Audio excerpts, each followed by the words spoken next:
Olá, corredores e corredores, tudo bem com vocês? O vídeo de hoje é com um convidado ilustre. Se você quer saber quem é, vem comigo!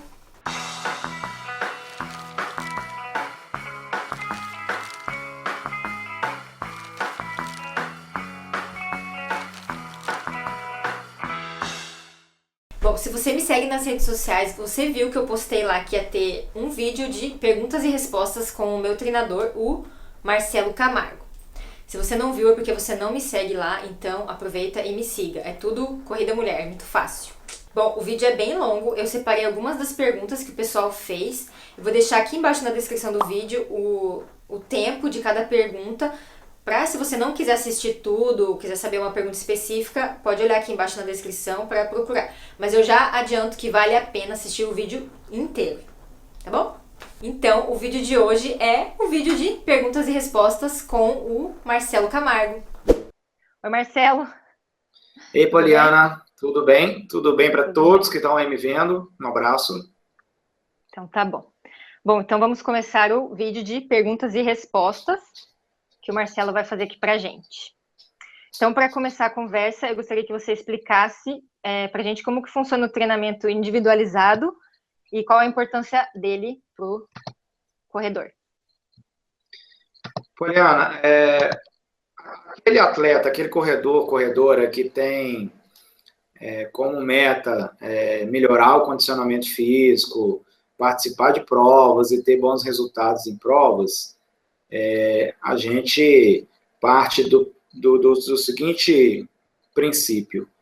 No treinamento esportivo, existem os princípios do treinamento esportivo, inclusive o nome é super objetivo, e esses princípios eles conduzem e norteiam a organização do treinamento. E o primeiro princípio é justamente o da individualidade biológica, onde cada um é um diferente do outro, cada ser é diferente do outro, cada um responde a estímulos diferentes, de maneiras, formas, no treinamento. Cada atleta ele pode ter um melhor resultado dependendo da forma que é organizada o planejamento dele. Ele não pode seguir o treinamento de um outro corredor, porque o treinamento é individualizado. Então, nem sempre o que é bom para um corredor vai ser bom para o outro corredor. Os corredores eles têm esse hábito, né, de querer repetir o que um treinador faz, ou o que um corredor faz. Ele vê, através de conversas, através de publicações, o treino de um corredor, e ele espelha naquilo, e ele acaba querendo fazer o que o outro corredor está fazendo. Na verdade, cada treino de cada corredor, ele existe uma lógica, ele tem uma coerência para isso.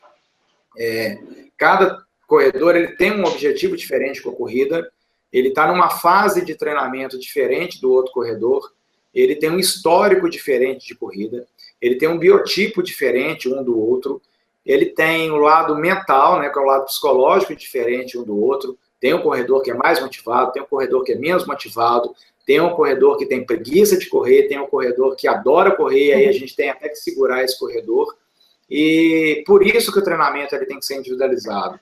Então, ele é individualizado dentro do objetivo de cada corredor, dentro do período de treinamento que esse corredor está numa periodização, vamos dizer assim, em busca de uma prova-alvo, dentro da disponibilidade que esse corredor tem de treinar ao longo da semana e ao longo do dia, dentro desse lado psicológico, desse lado mental do corredor, a gente tem que entender que nem todo mundo é capaz de realizar a mesma atividade que o outro faz. Um exemplo claro para isso é a maratona, né? A maratona tem corredores que desejam muito fazer a maratona, mas ainda não conseguem submeter a um treinamento exaustivo, o que é o treinamento para maratona, né? Submeter aos treinos longos e tal. Então, não adianta querer fazer um treinamento para maratona se, antes de tudo, esse corredor não está disposto a encarar isso. Então, esse princípio da individualidade biológica ele é fundamental no processo do treinamento de corrida. A partir dele, o corredor pode iniciar um treinamento de corrida. Entendi. Tá. Então, a segunda pergunta. E a periodização? dos treinamentos. O que é isso e quais são os períodos de um plano de treinos e qual o objetivo de cada um desses períodos? Bacana. Vamos entender que a periodização ela é um processo organizacional do planejamento de um corredor.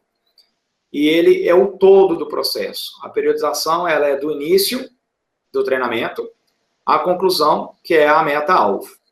Então, a gente tem um processo de longo prazo, macrociclo. Então, o macrociclo ele é o todo do treinamento. Dentro desse macrociclo, existem períodos que são denominados mesociclos, que são etapas que compõem o macrociclo. Então, uma série de mesociclos compõe a estrutura do macrociclo. Dentro desses mesociclos, nós temos os microciclos. Usualmente, na corrida, esse microciclo ele é feito a cada 7 dias. E dentro desse microciclo, o corredor ele até gosta de encerrar o microciclo dele fazendo um treino longo, geralmente no final de semana, no sábado ou no domingo. Então, nós temos uma série de microciclos que vão compor cada mesociclo, e cada mesociclo vai compor o macrociclo. No microciclo, nós temos as sessões de treinamento. Então, se nós pensarmos que tem treino de segunda a domingo, cada dia de sessão de treinamento, somando durante a semana, compõe um microciclo. Então, vamos fazer um resumão. O macrociclo, ele é o todo do planejamento, ele é do início ao fim. A gente brinca e fala que é onde que eu estou e para onde que eu vou. Aqui em Minas, o mineiro fala onde que eu estou, para onde que eu vou. É onde que eu estou e para onde que eu vou. E esse é o todo do treinamento. Esse todo do treinamento ele é dividido em períodos, que são os mesociclos. Esses mesos nós chamamos ele de período de base, período específico, período pré-competitivo, período competitivo e período de transição. Isso compõe um macrociclo. Dentro do período de base tem uma série de microciclos. E esses microciclos têm as sessões de treinos. O que vai diferenciar nessas sessões de treinos do período de base para o período específico? A base terão alguns métodos de treinamento que não terão no período específico. No período específico, terão alguns métodos de treinamento que não terão no período de base. Assim como no período pré-competitivo, competitivo e de transição. Então, é complexo a história, porque cada método ele tem um significado, ele tem um objetivo, que ele vai compor dentro de um microciclo, que vai compor dentro de um mesociclo, seja de base, específico, competição ou transição, que vai formar o todo, que é essa chamada periodização, que é chamado o macrociclo. Parece complexo, mas quando a gente coloca isso no papel de maneira organizada e planejada, por incrível que pareça, o corredor ele consegue o resultado que ele espera numa prova. Por isso que eu falo que correr é diferente de treinar corrida. Porque correr, a gente sai correndo pela rua sem compromisso, sem um planejamento prévio. Mas quando a gente tem uma prova-alvo, essa estrutura organizacional, ela tem que ser pensada previamente, ela tem que ser seguida à risca, para que o corredor chegue lá no dia da prova, que é a meta-alvo lá no final da periodização, ele consiga alcançar o resultado esperado. Quando isso acontece num processo de treinamento, muitas vezes o resultado é positivo. Se não tem essa organização, o resultado a gente pode dizer que ele é inesperado. A gente não sabe o que pode acontecer. Entendi. Então eu já estou no competição. Poliana, você está no período específico? Você está fazendo treinos de ritmo? Comecei essa semana. O primeiro. Justamente, porque a gente está próximo da maratona.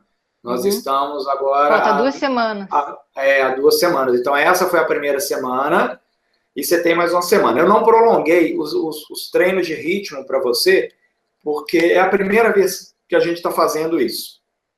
O prazo de preparação ele não foi tão longo e a gente errar nesse momento pode ser crucial. Então, eu não posso gerar um desgaste muito grande para você, fora os longos que você já está tendo. Os treinos de ritmo, eles cabem muito bem para um corredor que já está no seu segundo ciclo de treinamento, que já está numa próxima maratona e que seja também um corredor mais veloz. Aí esse treino de ritmo, ele realmente vai dar um resultado muito eficiente para esse corredor. Então, por precaução, para que você não sobrecarregue justamente nessa fase final, acumulando treinos de ritmo com treinos longos, eu evitei fazer muitas semanas com esse tipo de treino. Mas também num corredor, se a gente pegar num corredor que é rápido e que tem muita vivência na maratona, não são muitas semanas que ele fica nesse processo de treino de ritmo, não. No máximo 4 semanas. Porque o corpo dele realmente não aguenta. Ele está na fase final de treinamento, ele já veio de semanas a semanas em treinamento lá na base. Aí na hora que entra no período específico, ele vai ter treinamento intervalado, vai ter treino de ritmo, vai ter as rodagens dele e vai ter os longões. E os longões nessa fase é o ápice do longão. Então a carga de treinamento é muito alta.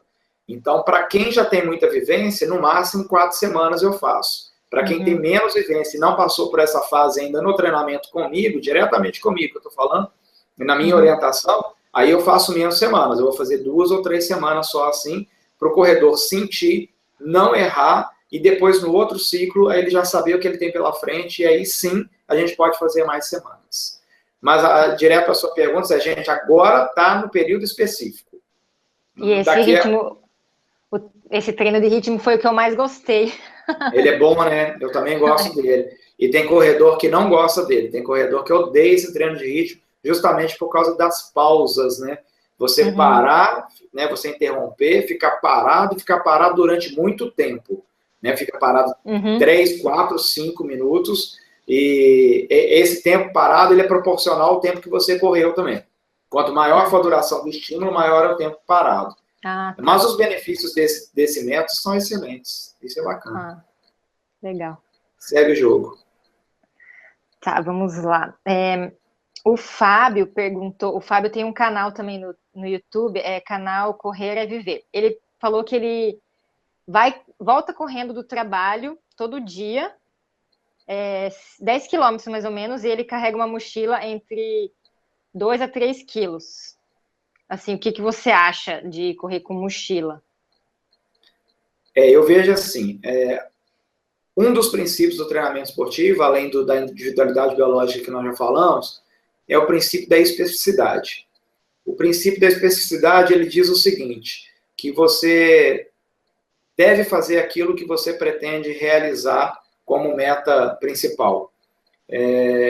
Então, se ele vai participar de provas onde necessita o uso de mochila, por exemplo, em provas de montanha, que nós vemos isso, a mochila ela vai ser um ótimo acessório e complemento no treinamento, bem específico ao que ele vai ter numa prova. Tirando isso, utilizar uma mochila no dia a dia para o treinamento de corrida é uma carga, é um peso extra que ele está jogando no corpo dele para realizar a corrida que ele faz diariamente.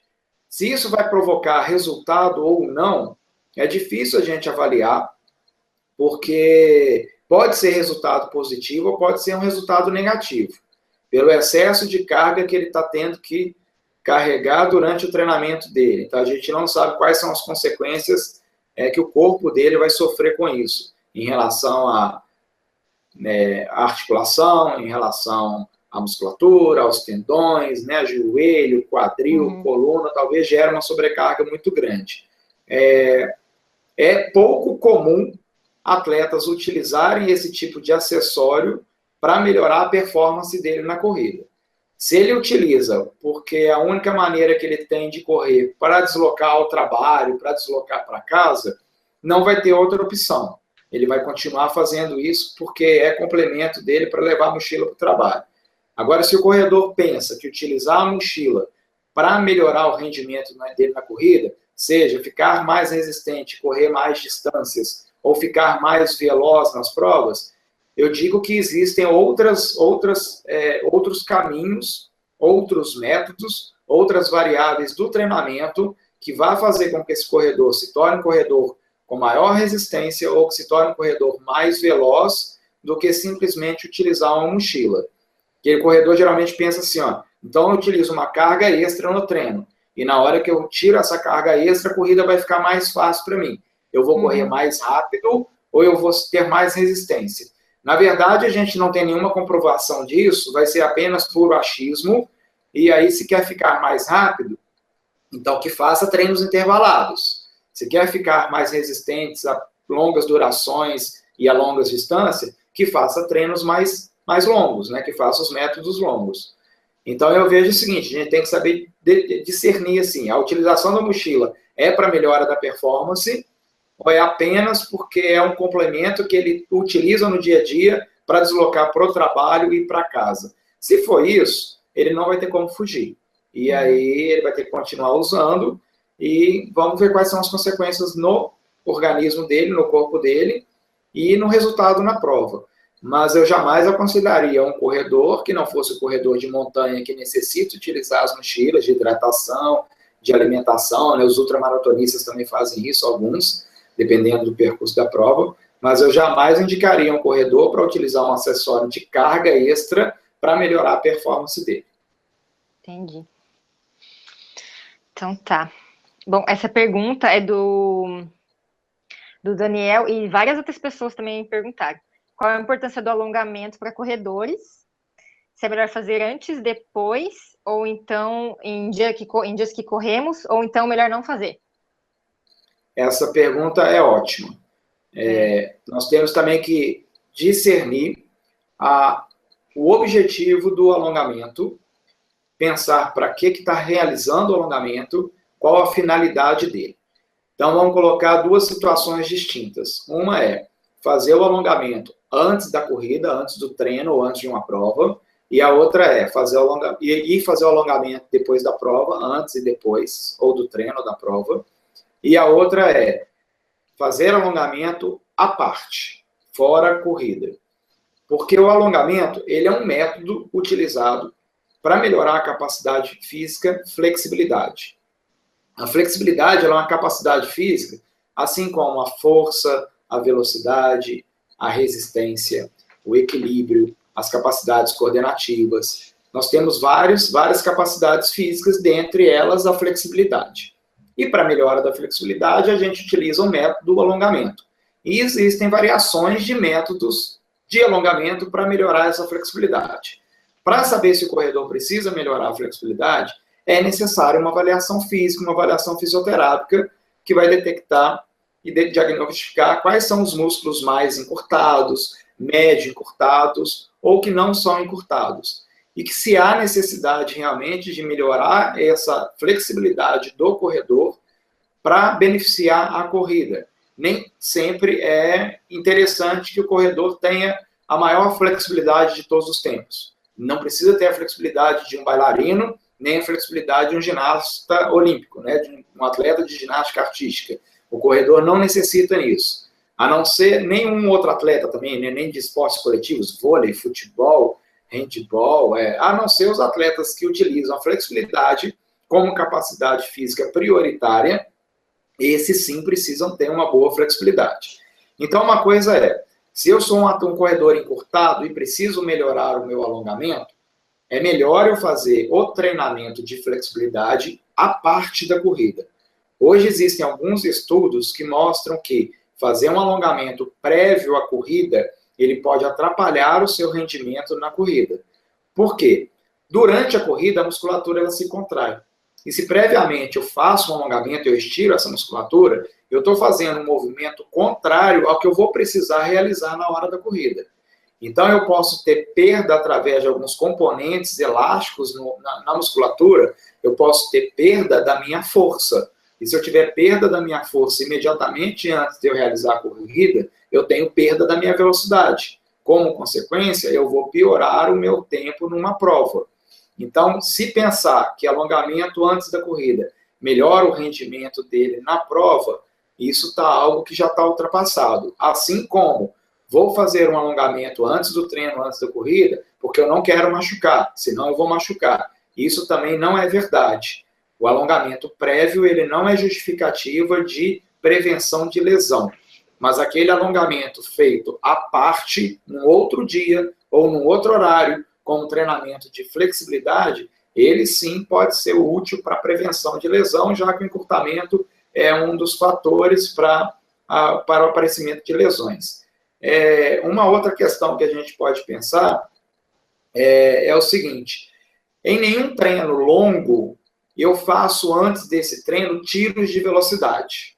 Por que eu não faço isso? Porque tiros de velocidade, os estímulos de velocidade, são treinos justamente para melhorar a velocidade, que é uma capacidade física.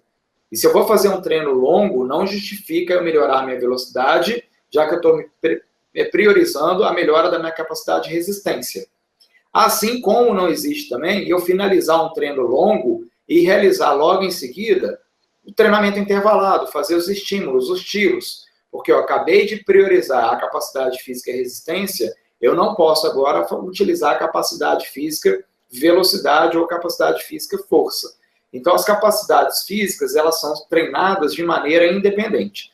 Por isso que é uma ótima justificativa que eu dou o alongamento antes da corrida. Se eu vou fazer uma capacidade física, flexibilidade, antes de uma capacidade física, velocidade, não justifica essa utilização do alongamento. Tá. É muito polêmico, né, o alongamento. Não é polêmico, Poliana, mas não, assim, parece ser polêmico, mas é uma coisa muito clara. Porque a você alongar antes de uma prova ou antes de um treino, o corredor ele faz isso geralmente para não machucar no treino. E isso é uma inverdade, isso não acontece. O alongamento ele não é prevenção de lesão. Você alongar antes da corrida, do treino ou da prova para falar que vai melhorar o seu rendimento na corrida, também é uma inverdade. Isso não justifica. Então as pessoas criam essa polêmica porque, na verdade, o alongamento antes da atividade, ele é um mito. Ele não é uma verdade, ele é um mito. Porque há anos e anos nós pensamos e fazemos dessa forma. Desde a época lá da educação física, né, no colégio, a gente fez dessa forma porque acreditava que fazer alongamento antes de correr ou de jogar um esporte, você vai prevenir de machucar. E não é verdade. Tanto que não é verdade, olha que bacana que eu faço uma associação. Todos os jogadores de futebol antes do jogo, eles aquecem e eles alongam. Eles entram dentro do jogo e eles não machucam? Eles machucam. Então não tem nada a ver o alongamento com a lesão. E eles machucam por diversos fatores. Assim como tem jogador que fica fazendo aquecimento e alongamento antes de entrar no jogo, que o treinador tirou ele do banco de reserva e vai colocar ele no jogo, esse jogador, ele aquece e alonga. Ele entra no jogo, ele pode não machucar. E ele entra no jogo e ele pode machucar. E tem um jogador que entra imediatamente. O jogador em campo machuca, de emergência ele tem que sair do campo e logo tem que entrar outro. O cara apenas sai do banco, tira o agasalho, assina a súmula e entra no campo sem aquecimento e sem alongamento. Ele joga e ele pode não machucar. E ele pode machucar. Então, não é uma... Para mim, assim, ó, se pensar, para mim, para os profissionais, para os treinadores, para a Raquel Castanharo, que tem isso muito claro na fisioterapia, não é polêmico. Isso é ponto final. Eu nunca alongo antes de correr, eu nunca alongo depois de correr, eu alongo à parte. Eu alongo na academia, numa hora que eu falo assim, agora eu vou fazer alongamento. Aí fico lá 20, 30 minutos alongando. Mesmo porque, para melhora da flexibilidade, assim como para a melhora da corrida, a gente tem que ter uma sistematização do treino de flexibilidade. Não adianta a gente fazer isso aqui, assim um pouquinho. Isso não quer dizer nada, isso não quer dizer que vai melhorar, isso não quer dizer que vai proteger. Então tem que ter uma sistemática. Ó, são tantas repetições de tantos segundos, tantos exercícios para cada grupo muscular, para que tenha uma melhora nisso aí. É isso. Tá. Você alonga antes? Não. Nem depois. E um outro dia, um outro horário? Raro. Raramente, né? Raramente. Interessante isso. Sabe uma coisa que o corredor faz muito também? Ele alonga antes, ou ele aquece antes, para sentir como é que o corpo dele está. Para sentir que naquele dia ele está num dia bom. Isso é comum. Isso é comum e isso é muito válido, isso é legal. Eu assumo que eu faço isso. Você não vem na Pampulha, né? Nós não vamos encontrar na Pampulha. Esse ano não, talvez ano que vem. Mas provavelmente a gente vai encontrar ano que vem em Porto Alegre, na Maratona de Porto Alegre. Não sei se eu vou. Pois é. Mas aí você vai ver, assim, se um dia a gente tiver a oportunidade de correr uma prova junto, você vai ver que antes da prova eu faço uma alongadinha, eu faço um trote, um tirinho, alguma coisa assim, que na verdade não é porque eu quero levar isso para a prova, eu estou sentindo como é que está o meu corpo naquele dia. Eu quero saber se eu estou bem, porque a gente sabe isso. Quando você sai para treinar e começa os primeiros trotes, você fala assim, nossa, hoje vai ser difícil. Hoje está tudo pesado, hoje está péssimo. E às vezes o corredor ele faz esse alongamento antes para sentir assim, tô bem, ou então, não tô bem. Tem essa justificativa, mas não como justificativa de que vou fazer para prevenir ou vou fazer para melhorar. Tá, interessante fazer isso. Como para sentir, né, se tá bem ou não no dia. Não, eu acho que todo corredor faz, mas eu acho que nunca parou para pensar. Né? Quando você faz seu aquecimento antes de uma prova, que você dá um trotezinho, eu acho que, na verdade, você está buscando isso. Você está buscando sentir como é que está o seu corpo. Na verdade, você não está aquecendo por uma prova. Igual para a maratona, que vocês vão fazer agora, dia 20, o aquecimento é uma, assim, curto e grosso falando, o aquecimento ele é uma coisa inútil para uma maratona. Você tem que utilizar, são os primeiros quilômetros da maratona como parte de preparação para o que você tem pela frente. Porque se você faz um trote antes da maratona, fica lá trotando, sei lá, 15, 20 minutos antes da maratona, você está se desgastando, gastando a energia que você vai precisar durante a prova e lá no final da prova. Então, antes, quanto mais você se poupar, melhor. Então, o legal é que você chegou na maratona, vai estar frio, tudo bem, estou agasalhado, tirei o agasalho, fui para o meio da multidão, espera a largada e sai num ritmo mais leve. Vou pegar ali os 2, 3, 4 primeiros quilômetros até encaixar o ritmo e daí para frente vai. Né? Beleza. Vai lá. Tá, pergunta da Márcia. Musculação no período de base deve ser pesada ou devemos fazer apenas funcional ou pliométricos? Nossa, que pergunta complexa, porque são atividades completamente diferentes da outra. Cada um tem o seu objetivo diferente. Mas eu vejo o seguinte, a musculação, ela não deve ser feita apenas na base do treinamento. Eu já vi muito corredor fazendo isso, e principalmente atleta de alto nível. A musculação, ela deve ser feita sempre. Ela é uma atividade complementar à corrida. Ela não vai ser prioritária para o corredor. A prioridade para o corredor é correr. Mas a musculação, ela vai ser como complemento à corrida. E se vai ser mais forte ou menos forte, isso vai encaixar muito bem dentro do processo da periodização.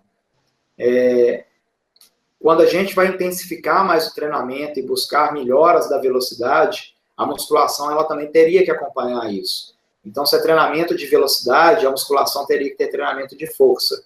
Se nós estamos num período onde é treinamento de resistência, a musculação também tem que acompanhar o treinamento de resistência. Entre funcional e pliométrico, são atividades diferentes. O funcional ela não tem o controle de carga exatamente como a musculação tem. A musculação ela é um meio de melhora da força ou melhora da resistência muscular muito objetivo e muito controlado, né, através do número de repetições, do número de séries, do número de exercício, do tempo de intervalo entre uma série e outra, ela é muito controlada. O funcional ele tem um outro objetivo, que são realizar atividades que você faz no seu dia a dia, que vai complementar para a corrida. Ela nem sempre tem uma carga extra para você, nem sempre é necessário ter uma carga extra para realizar aquele exercício funcional. Você pode ter uma carga extra, você pode ter o corpo do seu, né, o peso do seu corpo, ou você pode ter um complemento, um acessório que você vai utilizar. E os pliométricos são exercícios para melhorar a potência muscular. E aí isso tem que andar também diretamente com a periodização, dentro do período que ele vai estar, se é período de base, se é período específico, se é período competitivo. Só que, meu ponto de vista, musculação ela tem que ser feita sempre, período de base, período específico, talvez no período competitivo, amenizar um pouquinho para a gente poupar e guardar energia para a competição que está chegando. E na transição, talvez não é necessário mais, porque a transição realmente é para descansar o atleta, descansar o corpo, descansar a musculatura. Mas musculação, sempre. Agora, eu não consigo responder aquela questão, né? Quantas vezes na semana eu posso fazer? Quanto tempo eu preciso fazer de musculação durante o dia? Quais são os exercícios que eu tenho que fazer? Isso é muito individual. Isso cai lá na individualidade biológica, no controle individual de cada corredor. Tá? Tá.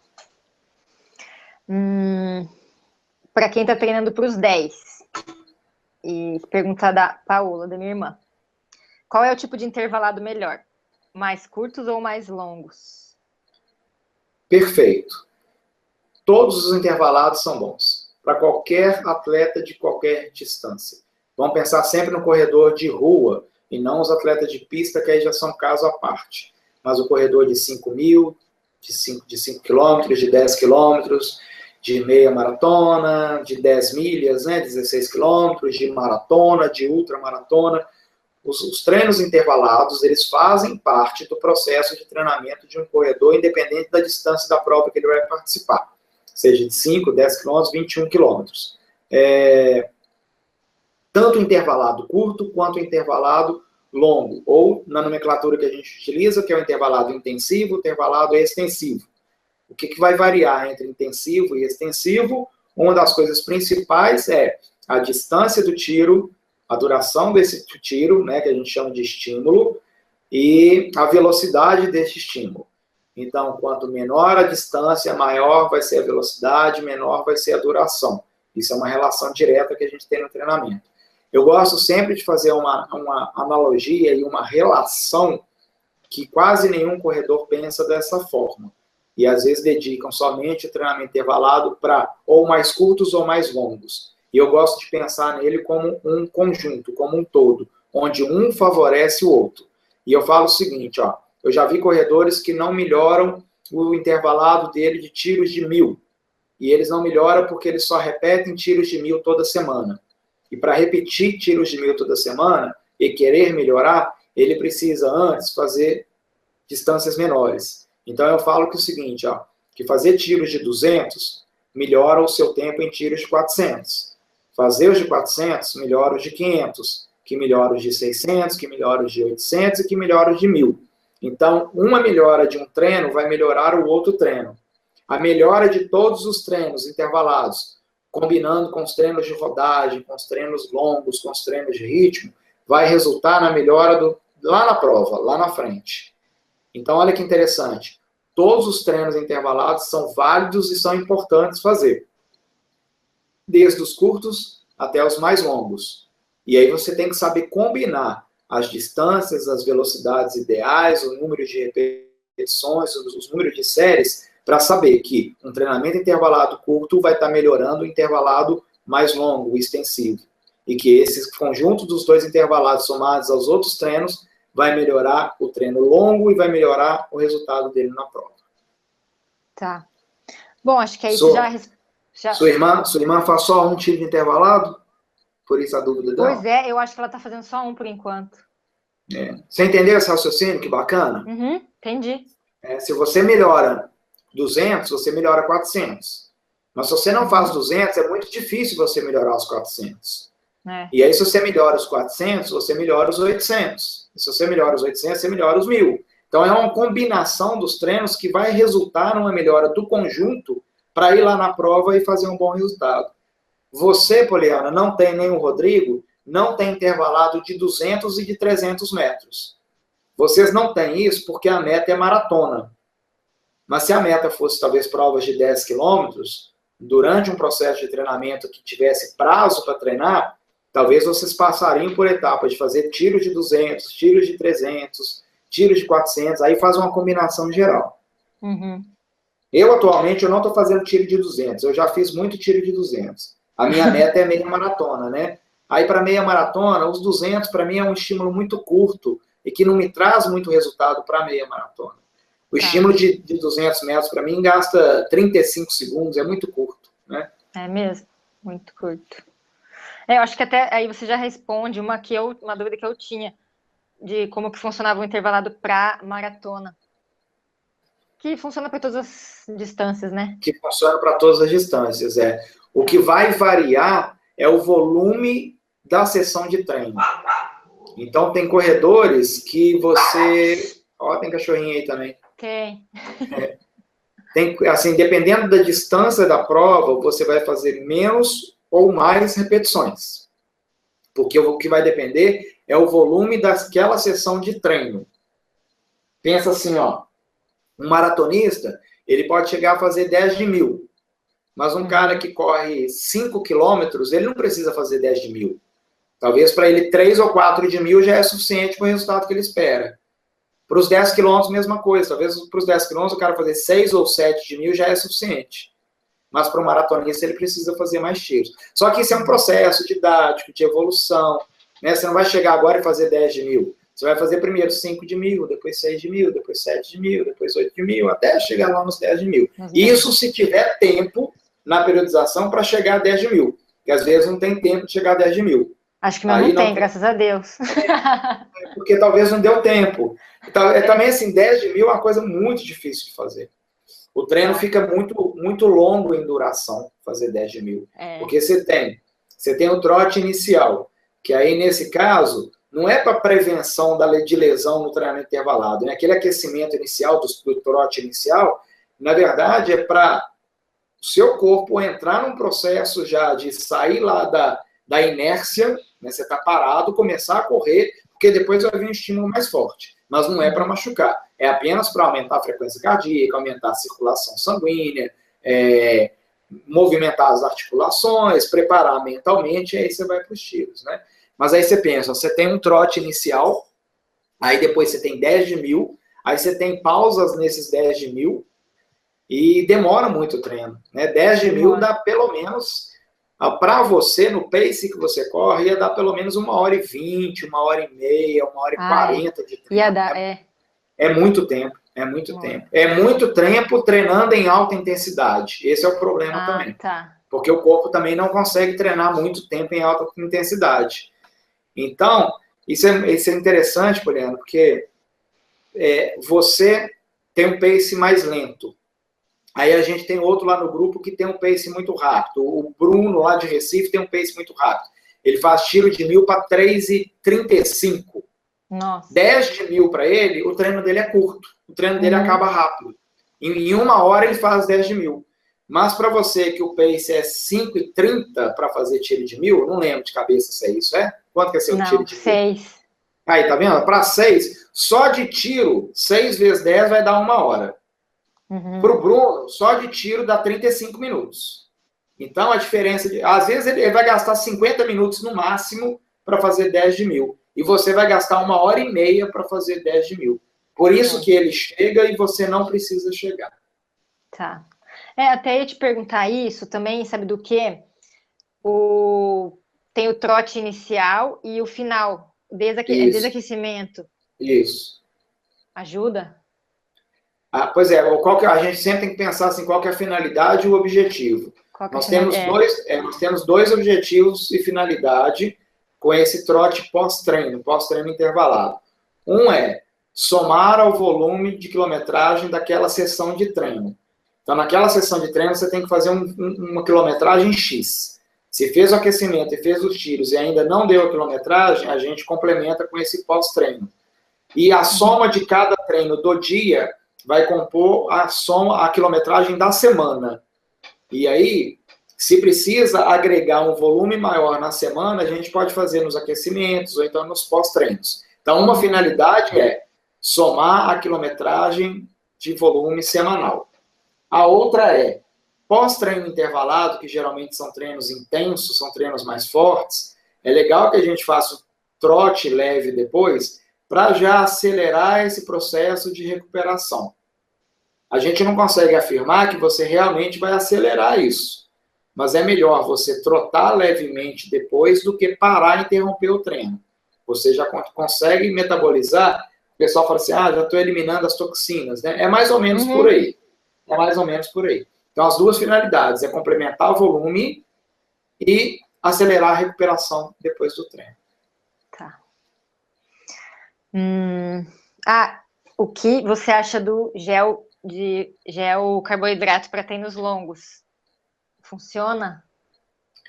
Pois é, eu corro há muitos anos, né? Tem mais de 30 anos que eu corro, né? Minha primeira maratona foi em 92. Em 92, não existia gel, não existia frequencímetro, não existia GPS, não existia tênis importado no Brasil. Se quisesse ter tênis importado, tinha que ir lá para fora, comprar caro pra caramba e trazer para cá. E os corredores sobreviviam, né? Sem gel, sem GPS, sem tênis igual a gente tem hoje, sem frequencímetro. O que tinha na prova eram copinhos de água aberto, igual tem nas provas internacionais, talvez copo fechado lá na década de 80 e 90 não era uma coisa ainda tradicional no Brasil, era muito caro isso. Tinha soro feito, esse soro caseiro com açúcar e sal, a esses copinhos abertos, e tinha muita esponja que ficava em tonéis de água, e aí o corredor passava e pegava e jogava na cabeça, né?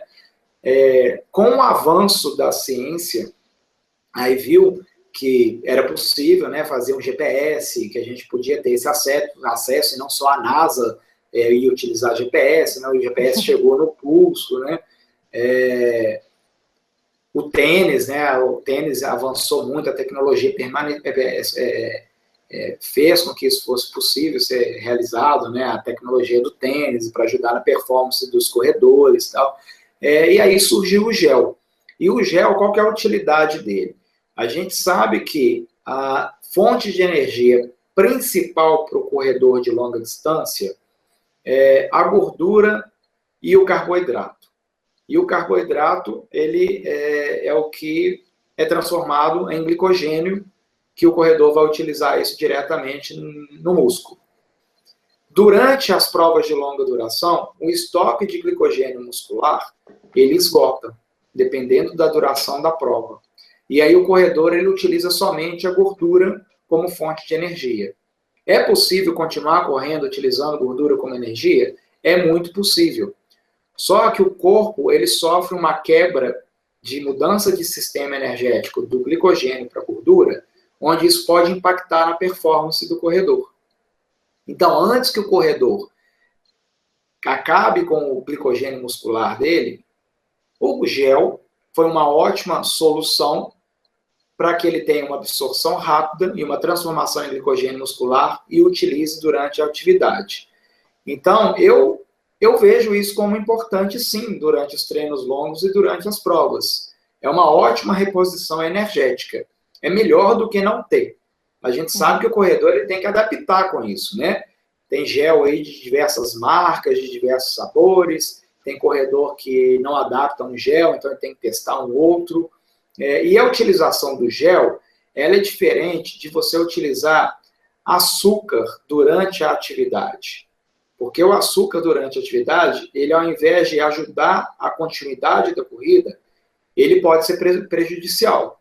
A gente fala que ele tem um efeito rebote, né? Que toda vez que você ingere uma quantidade muito grande de açúcar, você tem uma liberação muito grande de insulina. Isso é uma defesa do corpo para que o corredor, para que a pessoa não se transforme numa pessoa diabética, né? Ingeriu muito açúcar, libera insulina para eliminar esse açúcar. Então, se na hora da corrida, se eu ingiro algo que contenha muito açúcar, eu posso ter uma liberação muito grande de insulina. Bom, isso que eu estou falando é uma área da fisiologia, é uma área que cabe muito para a nutrição. Eu não sou especialista nisso, né? A gente sabe que isso é estudado na fisiologia, e isso é uma linha de pensamento que existe na fisiologia, que é o pico de insulina imediato após a ingestão muito alta de açúcar. E o gel carboidrato, ele não tem essa quantidade de açúcar a ponto de ter uma liberação muito grande de insulina. E o gel carboidrato, ele tem uma absorção mais rápida do que você utilizar outra forma de carboidrato, seja por açúcar ou seja por um outro alimento qualquer. Então, eu vejo importante a utilização do gel. Tá. E você utiliza gel? Pouco, não gosto muito. Mas eu tenho fome durante a corrida, acredita? Treinos longos. Acredito, você fica 2 horas e meia, 3 horas correndo, vai ter fome. Isso. Porque o gel, ele é um alimento. Você está ingerindo carboidrato. Aí aquilo vai ser transformado em glicogênio mais rápido do que se você comesse uma batata, por exemplo. A batata vai levar horas e o gel, em 20, 30 minutos, você já está utilizando ele como energia. E ele tem caloria. Espera que minha bateria está acabando. E ele tem caloria. E por ser calórico, ele te traz essa energia e te mata a fome, né? Temporariamente ali, para você continuar correndo. No longo que você fez de 30 quilômetros, você usou gel? Usei, mas eu usei só um, porque me deu uma coisa na barriga. Eu falei, não vou tomar outro, não. E eu tinha levado 2, mas eu usei só um. Assim, eu uso nos treinos longos. Em meia maratona eu uso. Em prova de 10 quilômetros, nunca. Não, também não. A volta da Pampulha aqui eu uso. Se a prova vai passar de 1 hora, eu uso. E aí, com 35, 40 minutos, eu tomo o meu primeiro gel. Na volta da Pampulha, eu tomo só um. Numa meia maratona, eu gosto de tomar um antes e um lá pelo quilômetro 7, que para mim vai estar dando em torno de 33 minutos, alguma coisa assim. Aí depende também de onde tem o posto de água na prova, né? Se o posto está no 7, eu vou ingerir no 7. Se ele está no 8, eu vou no 8. No 8. Aí depende. Isso eu vou descobrir só na hora da prova em que lugar que tem água. Porque você tem que tomar o gel e você tem que tomar água em cima, né? Tem que tomar água. Não, senão não desce, aí você fica com a mão melada, aí não dá. Mas amanhã o meu treino é 21, eu já comprei gel para usar. É legal você testar, porque no dia da maratona, talvez, na maratona você vai usar. Na maratona você vai usar, né? Você sabe que triatleta que faz Ironman, eles comem durante a prova, né? Eles não ficam só com gel, né? Eles comem fruta, eles comem barrinha de cereal, eles tomam gel, eles repõem com muita coisa. Tomam até Coca-Cola, né? Os triatletas eles tomam Coca-Cola porque é muito calórico, né? É muito açúcar. O benefício da Coca-Cola tem um açúcar, porque o corredor precisa disso que vai perder. Não é um açúcar bom para poder utilizar durante a prova. Tem sódio, que o corredor precisa disso, porque ele está perdendo sódio, né? E tem a caloria, né? Com a perda de calórica que tem durante a prova, então ele repõe imediatamente. Tá, e tem uma última pergunta, que não é bem uma pergunta, assim, que é sobre aquelas pílulas de sal.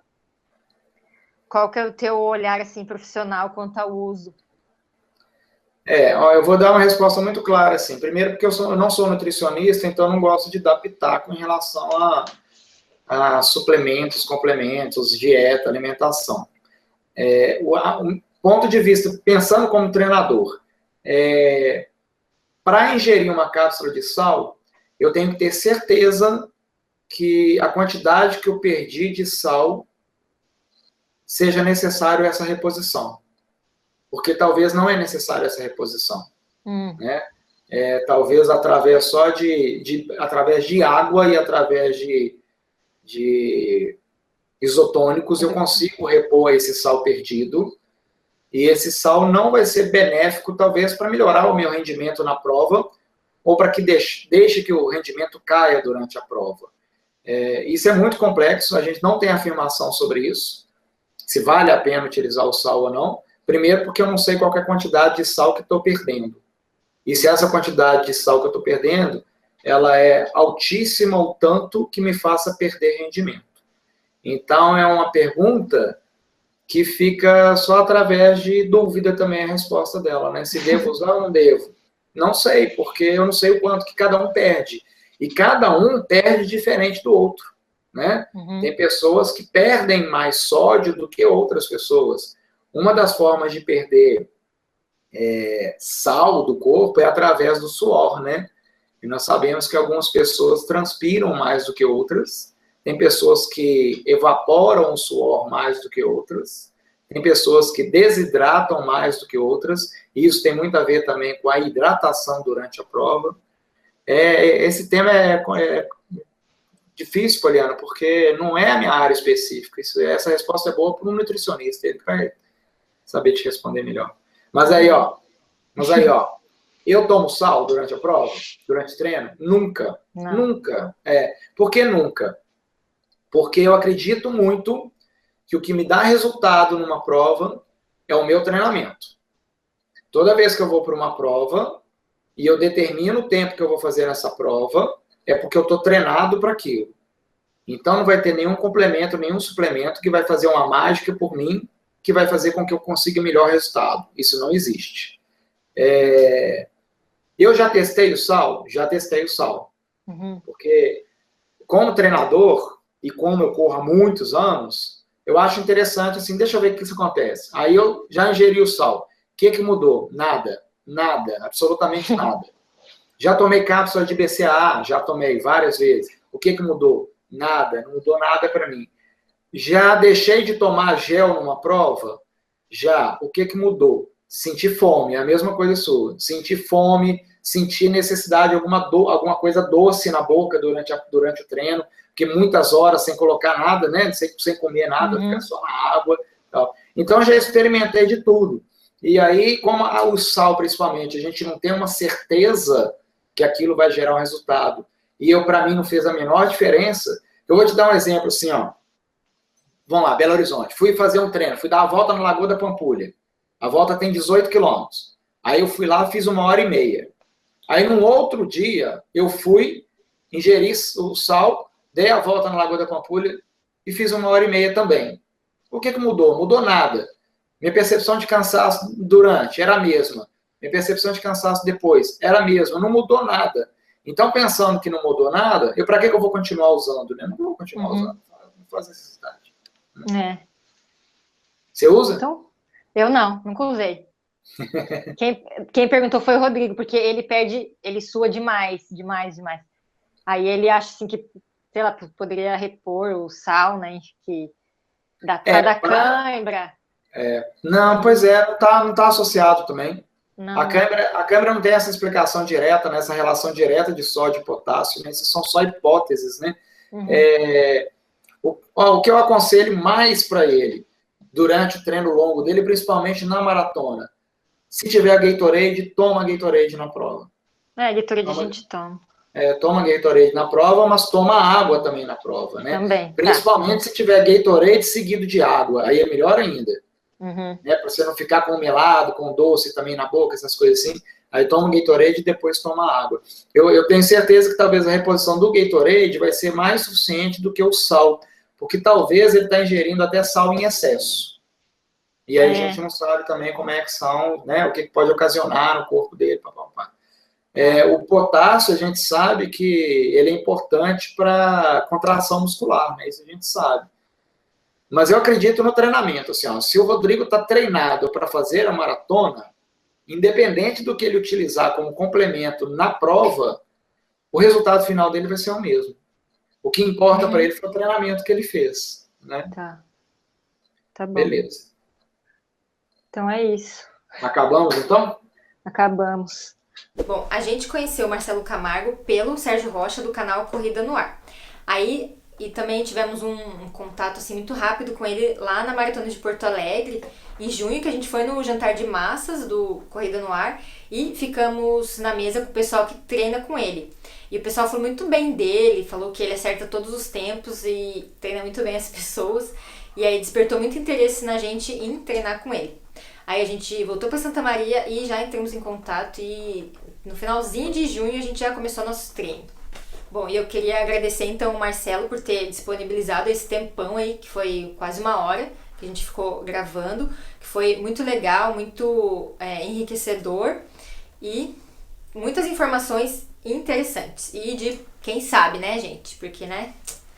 Então é isso. Se você gostou do vídeo, não esquece do joinha, se inscreve no canal se ainda não é inscrito, clica ali no sininho aqui no YouTube pelo celular para receber as notificações de vídeos novos e me segue nas redes sociais, usa a hashtag Corrida Mulher e até o próximo. Tchau!